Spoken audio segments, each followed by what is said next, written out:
They were the heroes from the future. Teenagers protecting the universe from those that would sow the seeds of chaos. Each had unique powers and abilities. And though they often had their differences, they came together to save the day as the Legion of Superheroes. Now, you can be a part of their adventures and learn the history of the future in the Legion Clubhouse. We are in an era of the Legion where we are doing 8-page stories. But even though there are 8-page stories, these 2 issues that we're going to be talking about this week have a lot of implications of things that are currently going on and maybe a weird dystopian look of the future. Ooh, I'm kind of scared about that.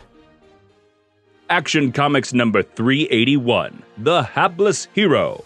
Published October 1969. Written by Jim Shooter, with art by Win Mortimer and Jack Abel. Synopsis: Matter-Eater Lad and Shrinking Violet go on a date, but her boyfriend isn't happy about it.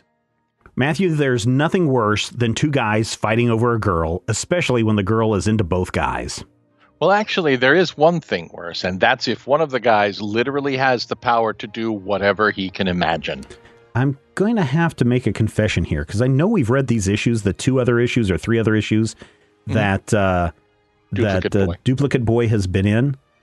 I can't remember him at all.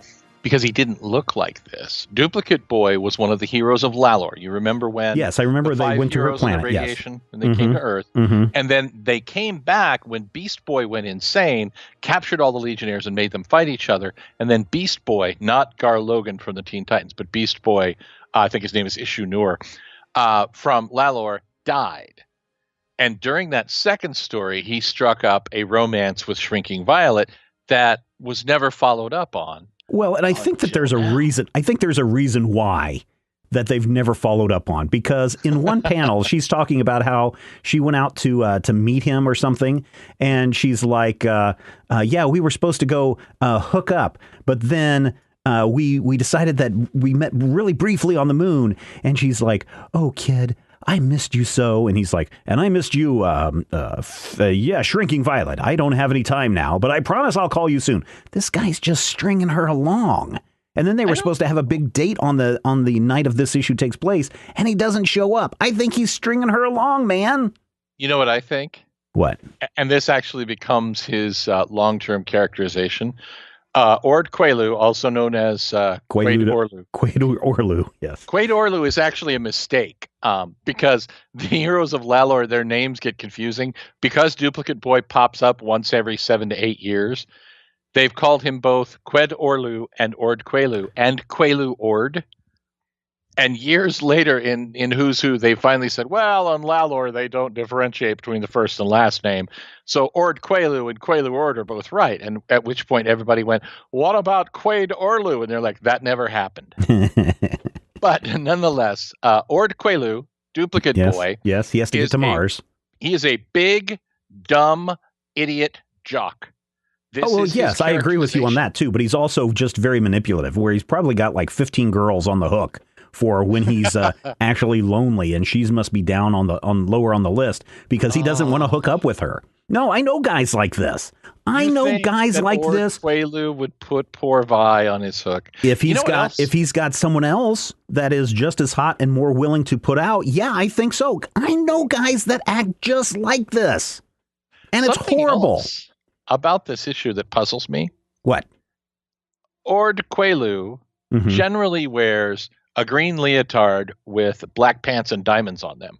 In this issue, and this issue only, he wears a costume that looks like Stone Boy, and his hair, instead of being the normal black, is kind of a brown color. And I'm like, did they mistake Duplicate Boy for Stone Boy? Well, and I guess my question is, because, again, I have no recollection of Duplicate Boy. Isn't he just like Ultra Boy? Duplicate Boy can duplicate any power. Any power, but he can duplicate sets. So Duplicate Boy so he could have flying and invulnerability. I'm going to have the powers of Superboy. Okay. And later on, we find that, they put a limit on him by indicating that not only is he a big dumb jock, he's not very imaginative. He can have any power that he imagines. He's just a dullard. So he's like, I'm going to have the powers of Superboy, or I'm going to have the power to grow real big and fight Colossal Boy. By the way, he comes back in a few years and fights someone else for Shrinking Violet's honor. We'll get there in a few episodes, or about 100 episodes, but that's not the point. I guess, but I mean, this guy, he's such a horrible person. Also, I want to comment, and again, we're talking about an 8-page story. Mm-hmm. You know, Ultra Boy and Phantom Girl are supposed to be dating, right? They're supposed to be totally in love with one another, and so they're getting a ride home from, who is it, the Chemical King? Chemical King. Chemical King has a brand new car because he's a rich kid. Yes. He's showing off his big roadster and everything. And so he's going to take the Legionnaires home at the end of the night as they sign off duty. And they drop off a Phantom Girl. And Ultra Boy's like, good night, love. And she's like, oh, good night to you, too. I can't wait to get home because my parents are visiting. And they're going to make a delicious dinner for me. Bye. And it's like, Ultra Boy, you might want to use this as a clue that maybe she's not as into you as you are into her, because why is she not inviting him to dinner with the parents? That is not how that goes. Now, why? That's exactly how it goes. Here's the thing, and this is the thing we forget. The Legionnaires are at this point 15 years old. Oh, I got to comment about that in a minute, but go ahead and finish.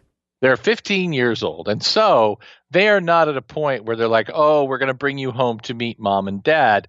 They're at a point where they're like, hey, let's go to tennis practice and hang out, and maybe you can teach me to drive. And also then we'll go fight the Fatal Five. Also, when when Ultra Boy gets out of Chemical King's car, he does this beautiful swan dive right through the roof of his house. He's just like... Yeah, it's really bad. So real quick about how old these kids are supposed to be. I don't know if it's because we have Jack Abel or Abel doing the inking, but on that first page, Saturn Girl, Lightning Lad, even Shrinking Violet and Duplicate Boy, they don't look 15. They look more like 19, 20 years old. And I don't ever remember seeing, and throughout this issue, these teenagers look a lot older than they're supposed to come off. Yeah. Well, and I think that's just Win Mortimer and Jack Abel working together.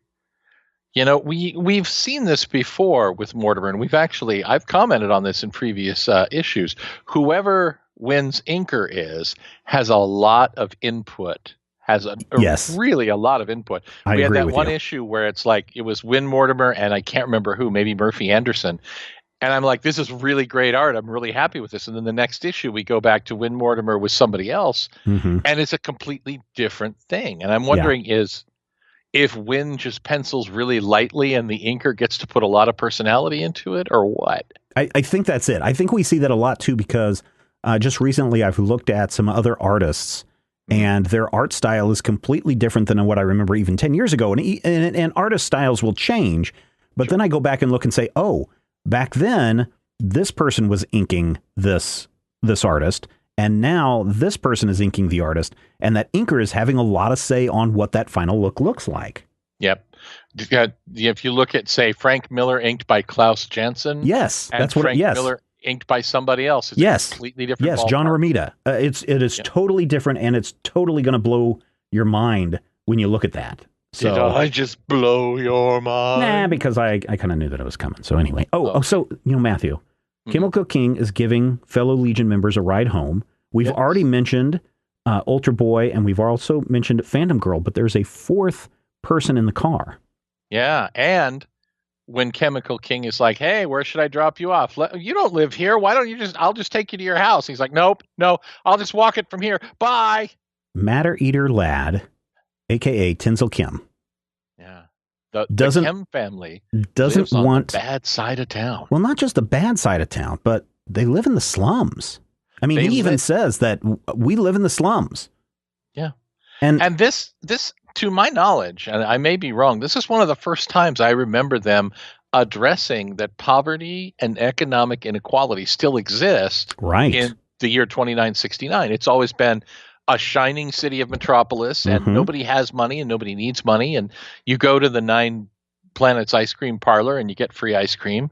I don't think it's free, because otherwise the fact that the Kim family living in the slums wouldn't be a big deal. Now, I know that there are people right now who are looking at, and these are government officials, who are debating about a, what is it called, standard minimum income or something like that. I forget what the actual name of it is.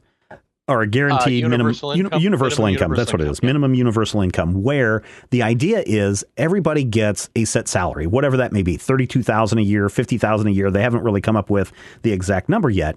But if every person was guaranteed $50,000 a year, then they know that their bills would be basically paid.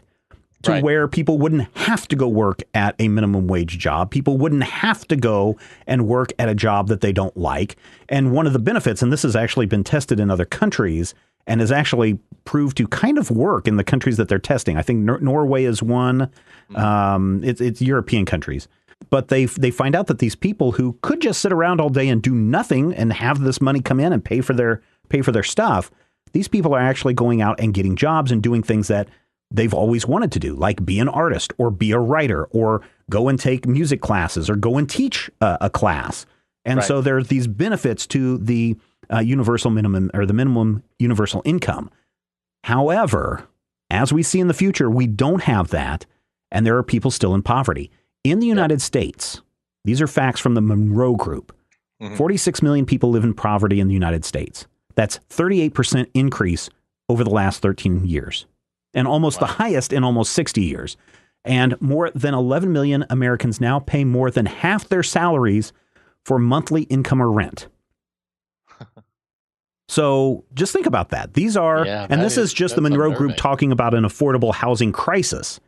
U.S. minimum wage $7.25 as of this recording. A renter would need to work 90 hours per week to afford a one-bedroom rental at the fair market rent and 112 hours per week to afford a two-bedroom apartment.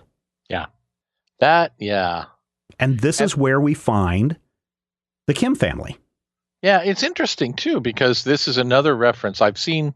I want to say we've seen one before to the fact that Legionnaires get paid. Yes. This is what happened when when R.J. Brand basically took over the organization and decided to fully fund it. He made sure that all of the Legionnaires are getting a salary. And this is the part of the story that gets really, really creepy. Tinzel shows up at home. His mom's watching TV and she's like, where have you been? Did you get it? And he's like, what? He's like, your monthly check, your living allowance. We need that to keep going. Your father's pension only goes so far. And we find out that his dad's, gambling all the money away and he won't let his wife work. And the one thing that is the creepiest about this whole exchange, not only that the parents are depending on these 15-year-old, 17-year-old, 21-year-old kids to bring in the income to support them, which, again, that's another thing that actually happens. You find kids that are, 14 years old. Once they hit the legal age, they are expected to go to work to help support the family. Right. The thing that is chilling when you read this exchange is this exchange is straight out of Jim Shooter's life. We've talked about this before, where previous episodes where he was so so tied up in knots over Mortimer calling him up and yelling at him all the time. Right. That he was thinking of quitting, but his mom kept coming to him and saying, we need this money. This money is really helping us. And we know that his dad, the reason why he started working for DC was because his dad got fired and he needed the money. The family needed the money. And so this money that Jim Shooter was making was vital to keeping their family going and keeping a roof over their head and keeping them from becoming homeless. And when I read this, my jaw dropped. I mean, we've talked before about Jim Shooter inserting, here's what he's learning this week in school, the Odyssey. Right. So he's putting this in here. But here is him telling people, this is what it's like to be poor. This is what it's like to be have your family dependent upon you and the pressure that is put upon you as a kid to go out and earn for your family. And it is just shocking and sad. And it's frightening. I mean, it's really, really chilling and frightening. It really is. And the thing, after saying all that, I feel guilty about this because all I can think of now is The Breakfast Club. You know what I got for Courtney this year? It was a banner year at the Tenzel Chem House. I got a carton of cigarettes. The old man grabbed me and said, "Hey, eat up, Tenzel." Yeah. Well, and that's kind of the way Dad is, right? I can really see how you're making that Breakfast Club comparison. I didn't get smart with my old man. I had respect, and he's all unkempt and disheveled, and the implication is that maybe he's had a little too much joy juice. And Tens is just like, maybe you had something to respect.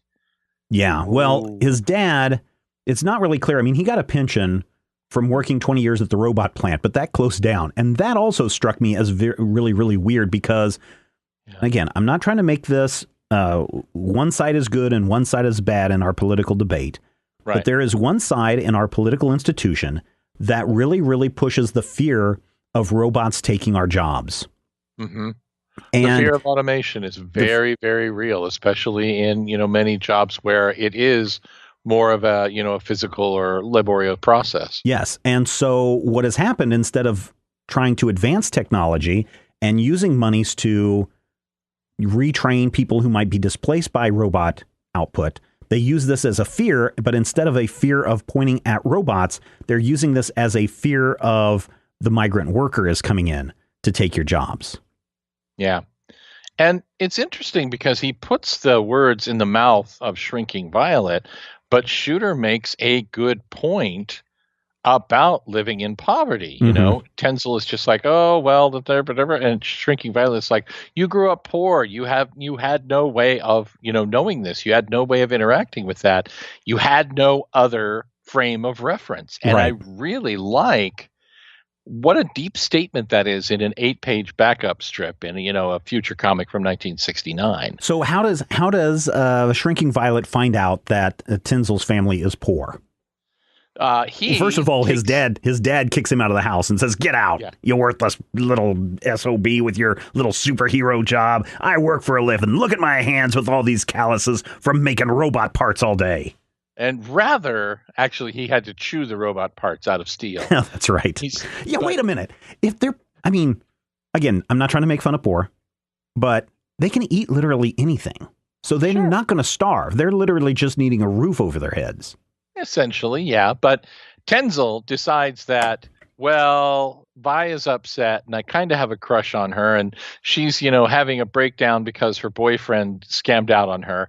So I'm going to take my whole check that could be used to support my family, and I'm going to cash it all and take her to the best restaurant and dancing at the hottest club and rent a car with a robot chauffeur, and I'm going to show her a really good time until her crazy boyfriend shows up from Lalor. No. There's a reason why he shows up from Lalor, right? It's such a fun evening. These two are having such a wonderful time that when they get back to the Legion headquarters, they start macking on one another. They are making out hot and heavy. And then biff, bang, boom, Duplicate Boy shows up and he's like, "Hey, you're muscling in on my woman. How dare you do this? Prepare to fight for the death," which is another thing that someone who's keeping a girl on the hook would do. The minute that the girl shows interest in anyone else, suddenly the boyfriend shows up and shows all of his muscles and is like, "How dare you try to step in on my woman? She's the only one for me," and then wants to fight. So This is like classic casebook. I mean, again, I know guys who do this and who brag about it.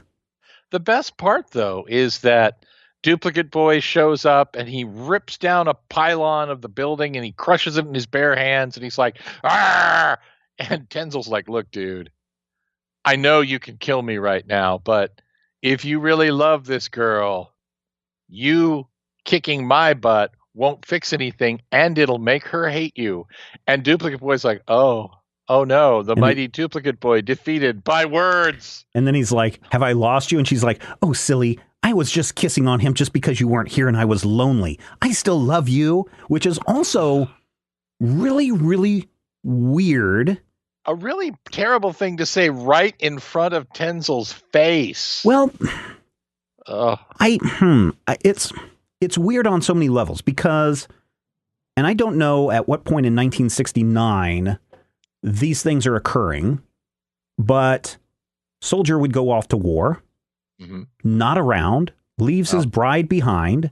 There is some guy who is not off at war, who suddenly steps into the picture, and the wife is stepping out, getting involved romantically with this other guy. And then when the husband shows back up from war, it's all back to, nope, this is my husband. Right. And I love him, and I'm not going to go with you, Johnny. You're my dude on the side, Johnny. You're not my side dude. Yeah. This kind of reminds me, not so much, but there's bits and pieces of this story that kind of remind me of Kenny Rogers' Ruby, Don't Take Your Love to Town. The bad thing about that story, though, is the guy comes back from war. He's in a wheelchair. Yep. His wife continues to step out on him to his face. But there's bits of this that, Ruby, don't take your love to town. Shrinking Violet, don't take your love to town. That's how the song goes. But at the end of the story, why I'm making these train noises, that's literally in the song. At the end of the story, though, it kind of has a happy ending. Does it, though? I guess. I don't know. Because the very next day at Legion headquarters, Brainiac 5's like, hey, you got a letter. And Tenzel's like, oh, my parents want me to come home. They're going to change. Dad's even given up gambling. The end. Which, he's excited about that. And I know we've only got 8 pages to wrap this up. But at no point does Shrinking Violet turn around to him and say, your dad has a gambling addiction. You can't cure a gambling addiction in a single day. You are going back to an abusive household. Stay here. Do you want me to ruin it for you? Sure. Okay, look at that last panel. Look at the look on Tenzel's face. Yeah, he's happy. That is not a smile. That is not a smile. Here's the read on it that will ruin the Legion forever. Tenzel knows that it's hopeless. Yeah, he knows that his dad is an addict. He knows that everything's going to be the same in a week or 2 or a month. And he's like, you know what?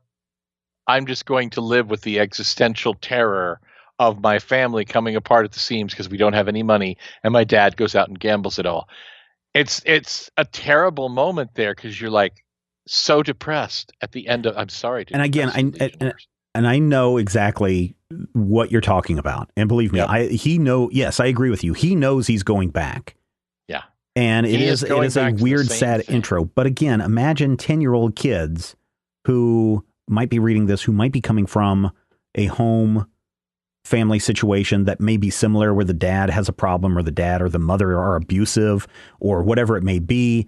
And here's this thing. It's like, oh, well, Matter Eater's lad's dad said he was going to change. Maybe my dad will change too. And so maybe this is supposed to give a little bit of hope to the younger readers who may not be fully aware of what's going on. But at the same time, I also want to say that readers who are in this situation also know that it isn't going to change. God, that's depressing. I know, right? I told people at the beginning of this episode, these are short stories, but holy cow, there is a lot to unpack in Action Comics 381. What is Shrinking Violet's take on people who are lower income? Because she just kind of plays it off as like, oh, well, this isn't your fault. Right. But there's no commentary on, look at how all the Richies live, where they can go to the top of the mile-high anti-gravity ballroom and drink from the nectar of Venus and do all these things that, she kind of expects. Yeah. She's like, well, you have no material things and no way to comfort yourself with them, and you're isolated because you don't have any money. And he's like, well, what advice can you give me? She's like, oh, I can't give you any. I know, right? And it's just like, oh my God. This is really just a point where, we're going to find out what you're made of. And if you fail, you fail. Oh, well, bye. Yeah, which is also my boyfriend now. Which is also, it's like, it seems like she just brushes it off. It's like, oh, well, that's how you were born into this lower class. You can never get yourself out of that. Or, you pull yourself up by your bootstraps, or you don't. Which also doesn't work. Well, yeah, but, it's 1969. I know. I don't even know, when did that phrase come into pull being? Up your bootstraps, 1856. Really? Yeah, 1856. That's when it came around, I'm sure of it. 1922 is when James Joyce alluded to it in Ulysses. Right. And then it became a more explicit phrase in the Kunitz and Haycraft's British Authors of the 19th Century. And then it was really co-opted by a certain political party in the 1950s. The Whigs. Yes, that's what it was. It was the Whigs. So those darn Whigs and Tories always causing problems in our political system. But Well, don't say Tories. There are still active Tory Oh, parties yeah, sorry. in Australia So and we're Britain. talking about the old Tories, not the new Tories. No, not them. No, we're talking about Tory spelling. Yes, darn you, Tory spelling.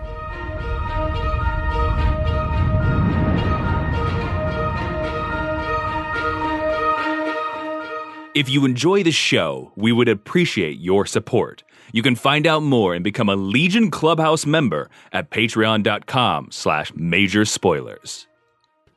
I have skipped reading the intro story in these Action Comics. I mean, I know they're great classic stories featuring swan art and all these other things, Matthew. But one thing that I took away from Action Comics 381 is, once again, Superman is being a dick. Why is there this continued push to make Superman this horrible despot that wants to rule over the world? Well, there are a couple of different reasons for it. I mean, Superman as a character is described as literally having all the powers. Yes, he does. Superman can fly, he can breathe in an empty vacuum, he's invulnerable, he's got laser vision, he's got to fly through a sun to clean his cape. Right. In different eras, we have different responses and different ways to put limitations on that. So in the 1950s, what we saw was a lot of Superman toying with his friends, playing with his friends, teasing and taunting in kind of a 50s, punch you in the arm kind of way. And one of the central tenets of Superman lore is that Superman is Superman and disguises himself as Clark Kent, and occasionally will turn and wink at the reader and be like, ha ha, if only Lois knew. And that kind of became a central part of the Silver Age, was Superman kind of winking and even tweaking the noses of Lois and Jimmy and Perry White, and being kind of teasing about, oh, well, maybe I'm Superman. Ha ha. And they're like, oh, that's silly, Clark. And he's like, if only you knew. It's another kind. You think this is like Superman's wish fulfillment? You think Superman is really sitting there going, oh, man, I wish that I could just take over this planet and teach these pointheads how the right way to live is? Well, Superman knows something that you don't know. And while you, as a reader, and I say you in the general you, but like a teenager or a kid in 1969, you don't know what it's like to lift a car, but you do understand what it's like to have a secret. Oh. You do understand what it's like to have the power of knowledge that no one else has. And I think that it appeals to writers and it appeals to readers for Superman to have these secrets that no one knows as another part of his I am the most powerful guy thing. I know something that no one else knows. I also wonder if it is also an outshoot of, here is Superman who's all powerful and he's a goody-goody and he would never do anything. This Superman is boring argument that people bring up every so often, or actually all the time with Superman. Right. If this is not a response to stuff that was happening in the 60s where people is like, Superman's not that cool. He's just a goody-goody and he's all powerful. He's not interesting. And so they're like, okay, let's make him interesting by doing horrible things and show you that in the end, as horrible as these things are, he's either being controlled by someone else, or he's better than this, or he's just pulling a Shrek on someone. And, or it's a dream. Or it's a dream. Yeah. And in the end, yes, Superman is still the good guy, but we've shown you why you don't want him to be the bad guy. Right. And it's come to a point where in modern storytelling, Superman but evil has been done so many times in so many ways that as soon as you say, I know there's a big movie come out that's like Brightburn or... Oh, yeah. I'm interested in seeing that. And again, depending on when you're listening to this, it's already in the theaters right now as you're listening to this, or it's been out on DVD for a while. Hello, future people. I'm kind of interested in seeing this only from the, oh my God, what have you done to the Superman trope aspect of it? Right. But Superman only evil, or, in modern parlance, Superman only fighting Batman. Whatever you get into, it's actually something that we've seen 1,000 times. And what it really shows, much like the quandary of Arm Fall Off Boy, is it shows which people have actually read the comics, which people are actually functionally familiar with the Superman lore. Because Superman is not evil. He's just a jerk. Superman wouldn't, destroy the world and melt everything down with his eyes and take over the world and be the new Justice Lord. But he would sneak around and put poop in all of our shoes. Oh, that's Superman. And it's green poop, too. So it's Krypton poop. That's what happens when you eat. That's what happens when you eat too many of the Fruity Pebbles from Krypton. Hey, so a couple of other things that are going in the letters column that I thought we should bring up right now. There's actually a question that appeared in this same issue of 381 about Duplicate Boy.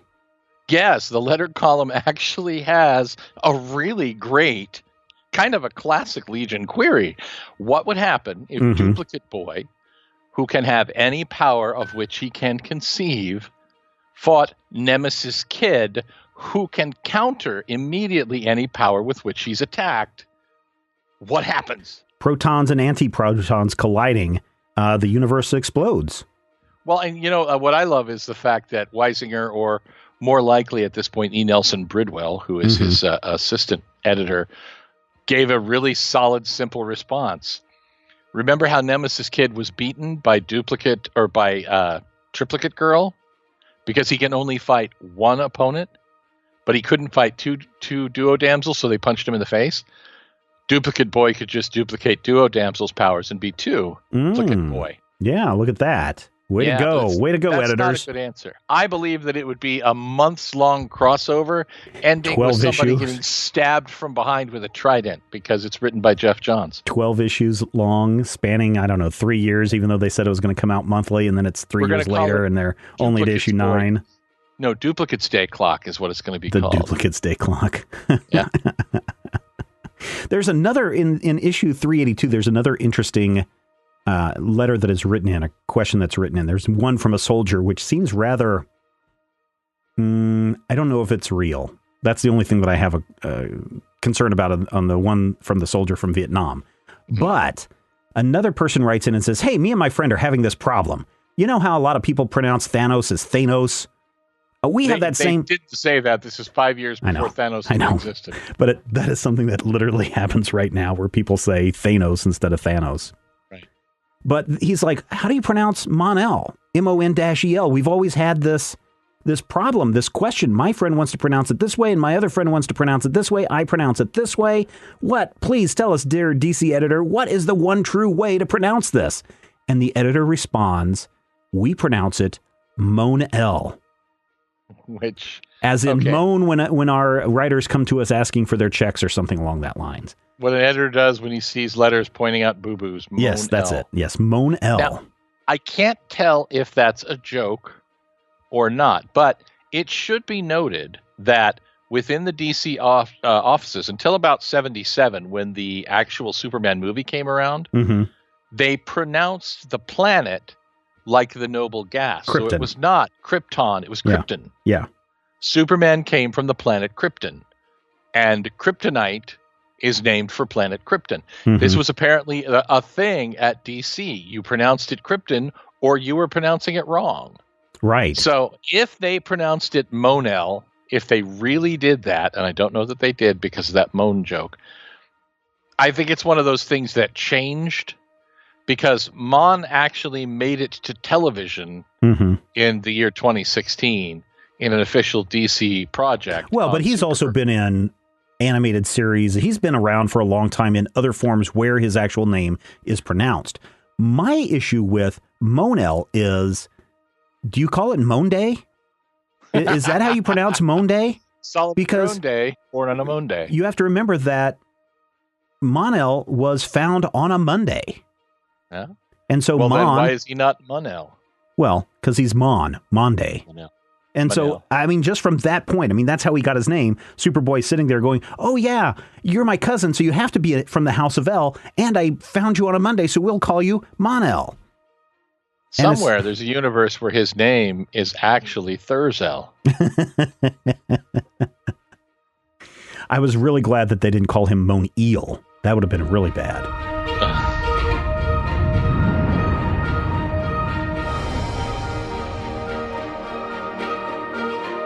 Action Comics number 382. Kill a friend to save the world. Published November 1969. Written by Jim Shooter with art by Win Mortimer and Jack Abel. Synopsis. Legionnaires are forced into mortal combat. Okay, Action Comics, Tales of the Legion of Superheroes, Action Comics number 382, Kill a Friend to Save the World. What would you do, Stephen, if you were forced to do Mortal Kombat with close friends? It is the age-old debate, right? The good of the one outweighs, or the good of the many outweighs the good of the one, or the needs of the one. I would totally kill a friend. I would, if it was like, Stephen, and this is why no one will go play paintball with you anymore. If it means that the world can be saved if you make one sacrifice, and all these millions and billions of people could live, I would go and make that one sacrifice, even if it might be, literally mentally mind-shattering, reducing me to babbling for the rest of my life. I would totally do that. I mean, see, and that's just me just saying, okay, the logical thing, like Spock would say, is the needs of the many outweigh the needs of the one. Of the many are just too great for this one person. And I know we like to think a lot about ourselves individually. That's where your ego comes from. But when I think that if I could do one thing right now that could totally save the planet and all the people on it from suffering horrible fates in the next 30 years, I would totally do that. Do you want to save the planet? See, and the thing that's most fascinating about the title of this issue story is the fact that it actually references something that takes place about halfway through the story for 3 panels and isn't really the central thrust of the issue. But it's a good hook, right? I mean, that's what you need in a story, is a good hook. It is a great splash page with Timberwolf fighting Karate Kid to the death or to the pain. Mm-hmm. But then the story really starts off in this weird, wacky place where Ultra Boy is just walking down the street. No, I'm Ultra Boy. He's not in a weird, wacky place.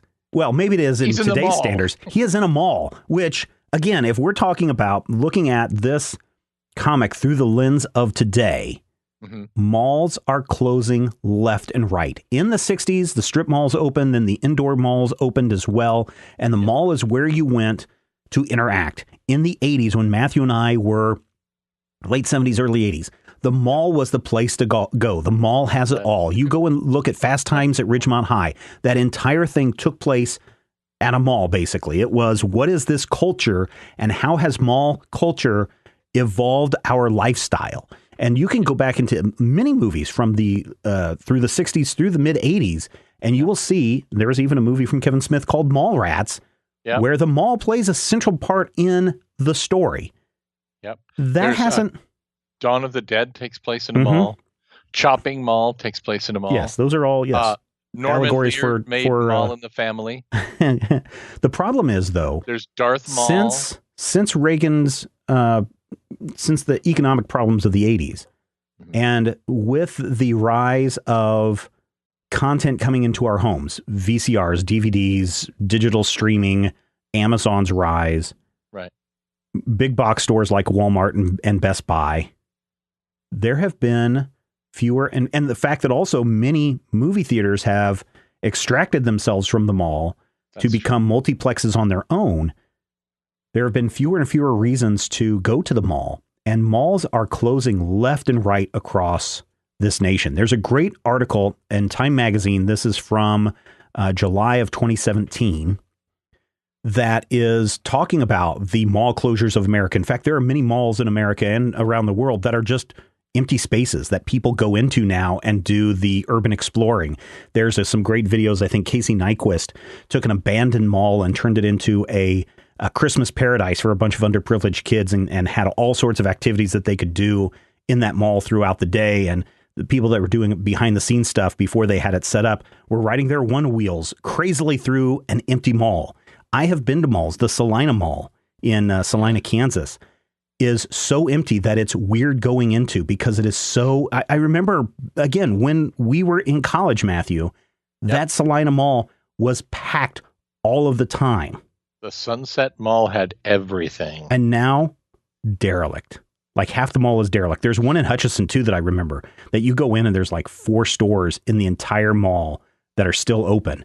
And it's spooky to go into. I mean, there's like holes in the concrete that go down. Like, it's like, how does a mall just sitting empty? How does the tile buckle in the middle of the floor and then eat itself down into a 6-inch depression?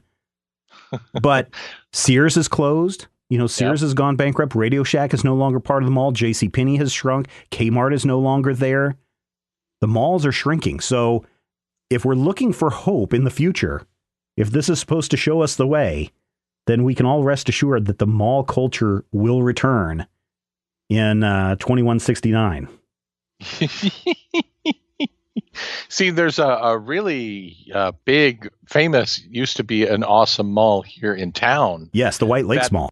The White Lakes Mall, they actually literally had to go in recently and clear out an enclave of homeless people because the building has not just black mold, not just basements full of standing brackish water, but there is now loose asbestos coming down from the ceiling.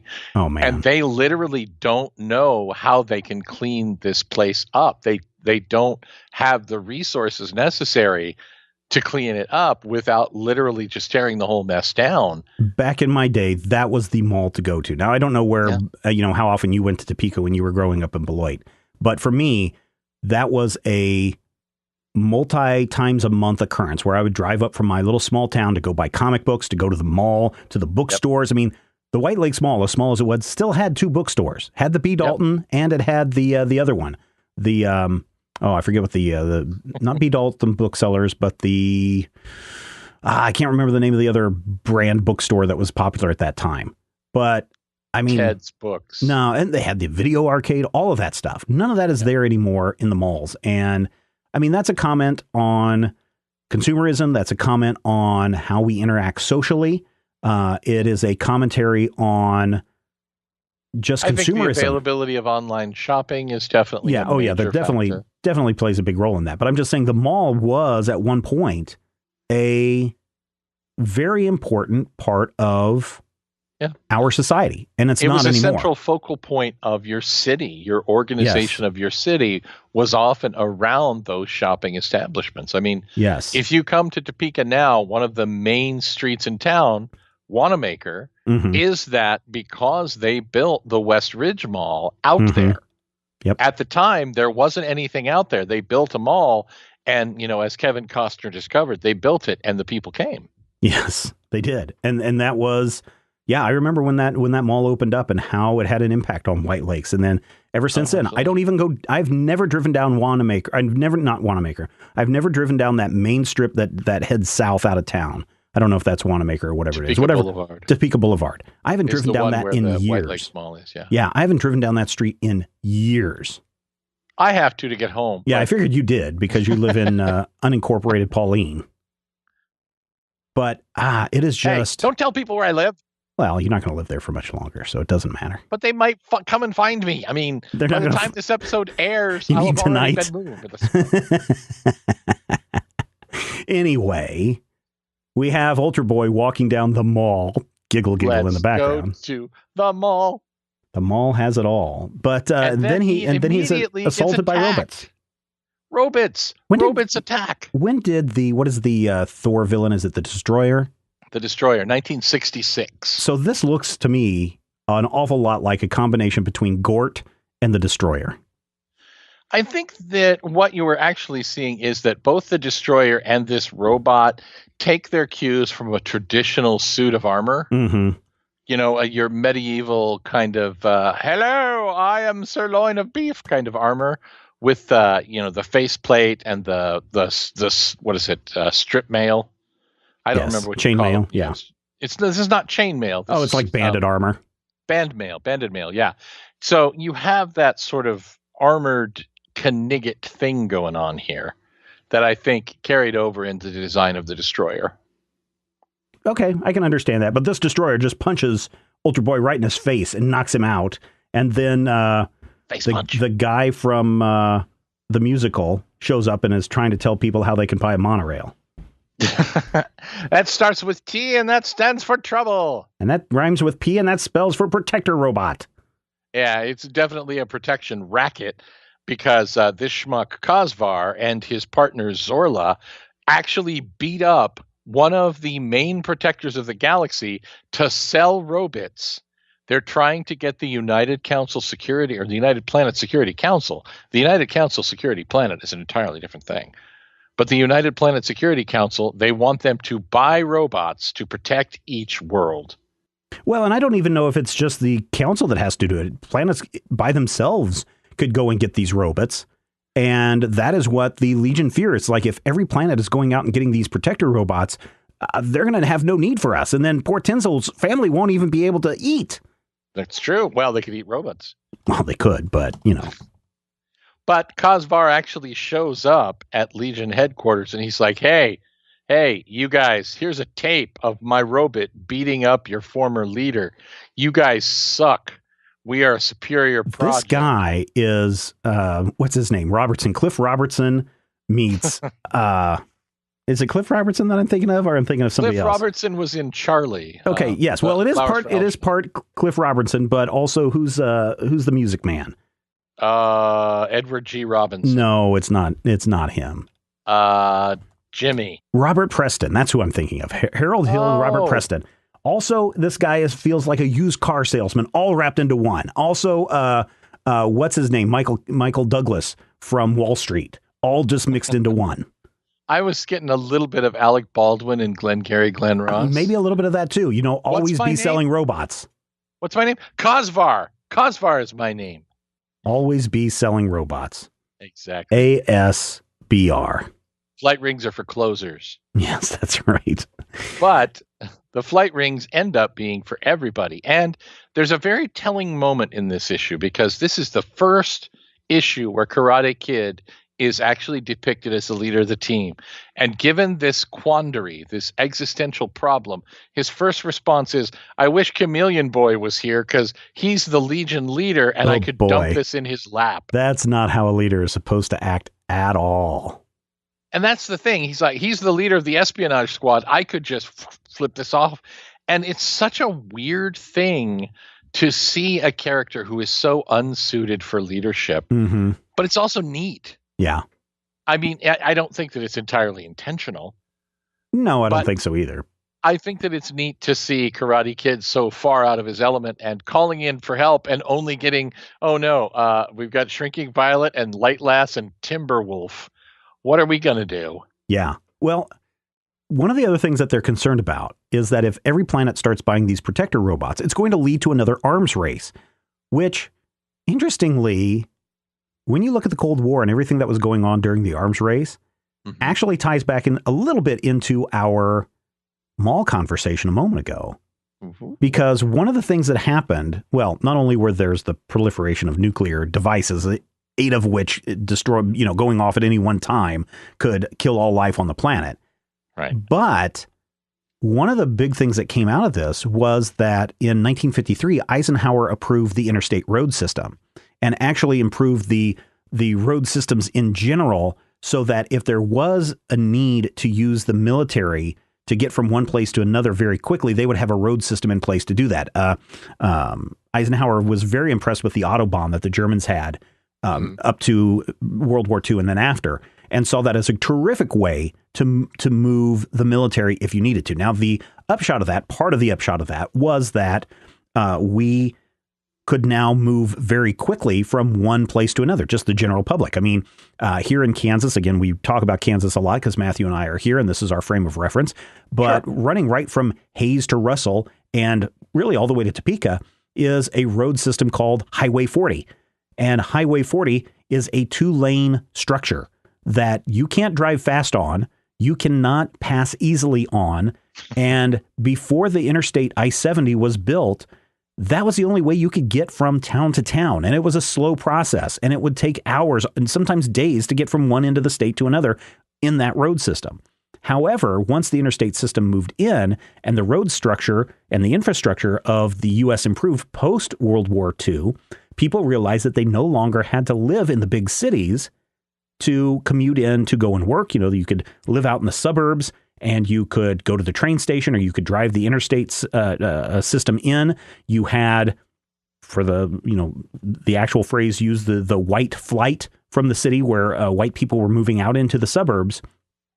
And because they were out in the suburbs and you didn't want to drive back into the city to do your shopping, that is one of the things that led to the rise of the shopping mall. The shopping mall. So this is a weird kind of thing that just kind of struck me as I'm reading about this fear of this, not just the nuclear arm proliferation, which is going on right now, but also just the fact that it's very cyclical in that the road system helped people move out. They also needed a place to shop. The strip malls and the shopping malls all became a big thing. And we're right back at the beginning of the show.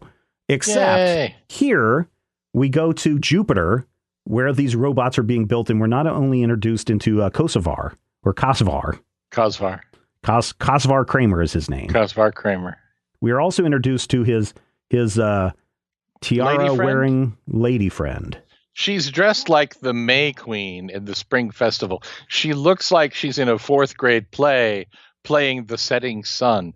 It's like someone did a really bad Shakespearean adaptation, and Romeo's like, "Why for art thou Romeo? Look," and Juliet is the sun, and she comes out dressed literally as the sun. I forget what her name is, but Zorla. It's Zorla. And Kosvar is very excited because the 4th richest woman in the galaxy or the universe, Karina Walter, is coming to pay him a visit to check out the building of the robots. And while Karina is being toured around, Kosvar is like, "Here, lady, let me just take your arm here and you can follow me, see?" And he takes her around and we discover that both Moan-El and Superboy have been kidnapped. And Kosvar has been doing tests on them to steal their powers to basically build these robots based on their powers.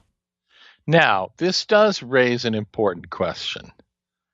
How in the holy hubs of horticulture did this man capture Superboy and Moan-El? Oh, that's a story that I'm sure they go into great detail on, because taking down two of the greatest superheroes in the universe is probably big, exciting, and super neat. No, it's actually thrown aside as I've been experimenting with super hypnosis. I was surprised it worked too. I know, isn't that kind of funny where it's just like, "Oh yeah, I've been practicing with super hypnosis. Who would have known it worked?" Also, I'm just like, he reminds me of Lex Luthor from the Superman film in 77. Yeah. Also, he's secretly been projecting silent super hypnotic rays into this woman's head so that she'll be super attracted to him, because the next thing that happens is the only thing that popped into my mind was, what in the heckin' Me Too movement is going on with this story? Because Kosvar gets super handsy super quick. And he starts chasing Karina around a table. I mean, it's like an episode of Bewitched. And it starts making out with her, and it's like, "Let's seal this deal with a kiss, baby." Oh, yeah. And that's when the other shoe drops. Now, before we get to the other shoe dropping, I should say that this is not probably shocking for the time period. No, I think that this is actually kind of a silly ha-ha joke. The chasing a girl around a table, the slapping a secretary on the behind. Yeah, going to the Playboy Club, this rise of the macho era. Yeah, it's inappropriate. It's not totally acceptable now, but in 1969, it was something that people would still joke about, and it was still part of the culture in a way that, I think it's still part of the culture now, but it was a larger part and a more part accepted of the culture that people weren't hiding or ashamed of in 1969. Right. Meanwhile, under a rivet, Shrinking Violet returns to Legion something. No, she's went to Jupiter. She's on this ship that Karina took with him. And turns out this isn't Karina at all, but it is in fact Light Lass. Also, we find out that Karate Kid is here wearing something called the chameleoid costume. We don't know what that is. I mean, I'm sure that the entire Legion uses this again and again and again in all their adventures, because all Chameleon Boy all Karate Kid has to do is Timberwolf. All Timberwolf has to do is turn a little knob on his suit, and suddenly he can look like anyone else in the facility. It's like a magic hat. If you were playing a D&D game and you wanted to look like someone else, it's a hat of disguise is what it is. And I'm sure going on from here on until the end of the Legion run, Matthew, the chameleoid costume is something that is used all of the time. I think everyone listening knows from the tone of your voice that is not the case. So anyway, Karate Kid has been waiting outside, waiting for a signal. And when Lightning Lass detects that there may be a problem. She signals Karate Kid to come in. He comes in, and Timberwolf, because he's in disguise, doesn't want everything to fall apart, so he then has to attack Karate Kid with his stun gun. Yep, and then they fight. And I will say this for Timberwolf. It's a short fight. We don't see a lot of it. But he seems to hold his own against Karate Kid. Well, and that's because Karate Kid figures out right away. Why would he be, oh, I see, there's the evil wicked witch staring at me. I got to play along to make it look like this is a fair thing, not to give away his cover. Right. And then they fight. And then, of course, we get the thing. Yes, where she turns on the view screen and sees Kazvar macking out with Lightning Lass. And literally our second suicide ending in 4 issues. She's like, "Up, everybody get out. Legionnaires go. I'm about to kill me and my boyfriend." Oh, man, she doesn't kill me and my boyfriend. She doesn't pull out a gun and blow him away and then turn it on herself. She pushes the self-destruct button on the entire robot factory. And the whole thing explodes in a giant, like, weird, it's a fascinating panel. It's a mushroom cloud. But we see a giant mushroom cloud just exploding over the planet Jupiter, and that's how we ended up with the red spot. Yeah, that's what happens. Also, in that final panel, the Legion cruiser looks eerily like the Starship Enterprise. It does in multiple panels. It looks like this, and we know, and we've talked about this before, that Jim Shooter is doing a lot of the pencils. Right now, we don't know if this issue specifically was Win Mortimer based on Shooter layouts. This one did not indicate, based on the best the Grand Comics database's best guesses, that this is from Shooter layouts. That actually stopped when they moved over to Action. We stopped reading it like that, and they stopped saying this is definitely from Shooter layouts. Well, I mean, we're in 1969. Star Trek is on the air. We're actually just about to end, right? Yeah, I think it's just off the air in 69, but you know, there's Land of the Giants, there's Land of the Lost, there's but it definitely looks like hey, here, I love the design of the Enterprise. Let's see if we can do something similar without getting CBS Paramount yelling at us. Well, wait till Dave Cockrum shows up. Yeah, I cannot wait for that. Then those ships really look some Trekkiness. This is a weird issue. It's got a horrible ending. It's not very good. I mean, we've talked about these last page kind of, oops, we're out of time, bye. But this one is literally, hey, let's just nuke the entire site from orbit. It's the only way to be sure. We have come to the end of another Legion Clubhouse. Matthew, what have we learned this week? I think that first and foremost, we've learned that in the future, you're probably going to want to kill yourself. I think also, depending on your political affiliation, maybe you wouldn't be poor if you would just stop buying comic books. And most importantly, we learned that Vi forgot how to program the cosmetic computer and couldn't do her makeup. That wraps it up for this installment of the Legion Clubhouse. Thank you, everyone, for downloading, checking us out, giving us those 5-star reviews over on the Apple Podcast. We certainly appreciate that. Well, you also can follow us at Major Spoilers. You can also follow us at Mighty King Cobra. We also have a Legion Clubhouse Twitter feed that you can follow us at Legion Clubhouse. We certainly appreciate everyone who follows us there because that's where I usually give some heads up on when an issue is about to release. I think that's where we're going to wrap it up again. Thank you so much for listening.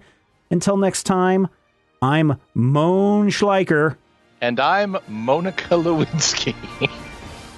The Legion Clubhouse is a production of Major Spoilers Entertainment, LLC, and is produced by Steven Schleicher. Your hosts were Matthew Peterson and Steven Schleicher. You can follow Matthew at Mighty King Cobra and Steven at Major Spoilers. You can follow this podcast on Twitter at Legion Clubhouse. If you have questions or comments, send them to podcast@majorspoilers.com. I'm Jason Inman. Until next time, eat it, Grandpa.